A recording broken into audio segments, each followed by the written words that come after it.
উন্নয়নশীল দেশগুলো থেকে অবৈধভাবে পাচার হওয়া সম্পদ পুনরুদ্ধারে আন্তর্জাতিক সহযোগিতা আরও জোরদার করার আহ্বান জানিয়েছে বাংলাদেশ। জাতিসংঘের সাউথ থেকে সাউথ কোঅপারেশনের উচ্চ পর্যায়ের কমিটির 22তম অধিবেশনের এই আহ্বান জানান জাতিসংঘে নিযুক্ত বাংলাদেশের স্থায়ী প্রতিনিধি রাষ্ট্রদূত সালাউদ্দিন নোমান চৌধুরী। মঙ্গলবার এক সংবাদ বিজ্ঞপ্তিতে এ তথ্য জানানো হয়। রাষ্ট্রদূত সামাজিক উদ্যোগ বা সোশ্যাল বিজনেসের গুরুত্ব তুলে ধরে রাষ্ট্রদূত বলেন, স্বাস্থ্য, শিক্ষা, খাদ্য, নিরাপত্তা ও নবায়নযোগ্য শক্তির মতো খাতে এই ধরনের উদ্যোগ উন্নয়নশীল দেশগুলোর জন্য ইতিবাচক ও গুণবাচক পরিবর্তন আনতে পারে।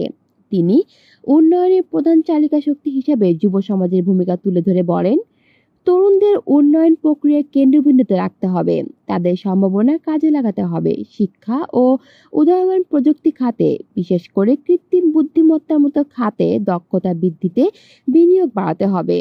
রাষ্ট্রদূত সালাউদ্দিন নোমান চৌধুরী আরও বলেন, বিশ্বব্যাপী ন্যায় বিচার ও পারস্পরিক আস্থার ভিত্তিতে পাচার হওয়া সম্পদ ফেরত আনার লক্ষ্যে সম্মিলিত রাজনৈতিক সদিচ্ছা গড়ে তোলা জরুরি।